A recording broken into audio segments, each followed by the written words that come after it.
চলুন আপনাদেরকে ঘুরিয়ে নিয়ে আসি তাসিগাঁওয়ের একমাত্র হোমস্টে ফুবাডুকপার ইন্দো তিব্বত হোমস্টে থেকে। এটা হোমস্টের সামনে এখানে মাচা একটা, এখানে বসার জন্য।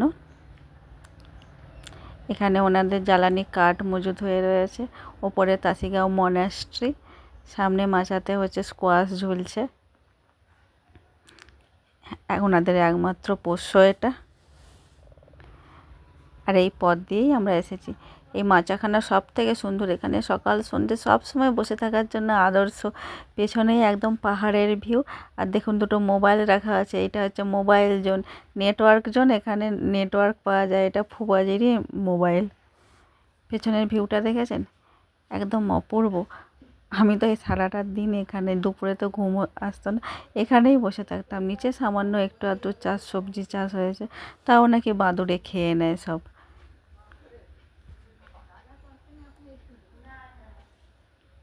এখানে গাইড দাদা আর ওনাদের পরিবার সবাই আড্ডা দিচ্ছে। আর আমরা আজকে লেপচাখা চলে ফিরে যাব। আমাদের ব্যাগ প্যাকিং চলছে। আমরা হচ্ছে নিচের দিকে লেপচাখাতে আজকে যাব।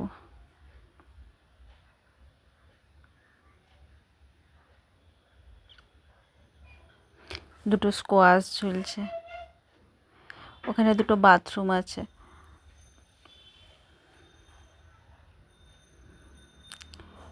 এটা হচ্ছে হাত ধোয়ার জন্য, বাসনপত্র ধোয়ার জায়গা। ওনাদের কিচেন রুমটা দেখিয়ে নিই। গ্যাস আছে, উনানেও রান্না হয়। উনানেই বেশি রান্নাটা হয়।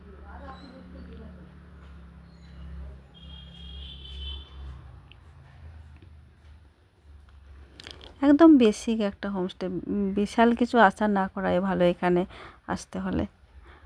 তবে পিওর হোমস্টে। এখানে 6 জন থাকতে পারবে একসাথে। মানে দুটো পরিবার হলে মিলমিশ থাকলে একসঙ্গে ঠিক আড্ডা হয়ে যাবে এখানে। 3টে বেড আছে, 6 জন। ওখানে দেখবেন ভুটানের রাজা রানীর ছবি দেওয়া, ক্যালেন্ডার। আর বাথরুমটাও একদম বেসিক।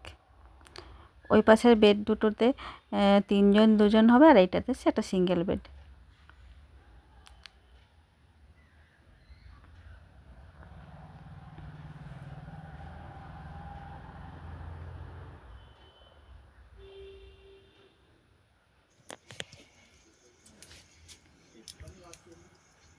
আমরা গেস্ট না থাকলে এই চুলোতেই রান্না ফান্না সব।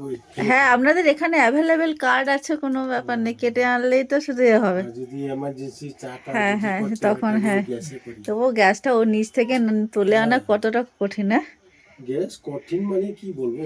হ্যাঁ একটা হ্যাঁ 1150। হ্যাঁ হ্যাঁ, 1150। আপনাদের কোনো ছাড় নেই না? না। সবাই একই সব। হ্যাঁ।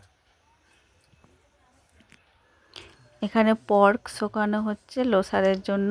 ওনার মেয়ের হোমস্টে লেপচাখা, ওখানেই আমরা থাকবো। এগুলো ওনার মেয়ের বাড়িতেই যাবে ওনাদের লোসার পার্বণের জন্য। এখানে শুকাতে দিয়ে গেছে। এই রুমেই ওনারা থাকেন। Thank you.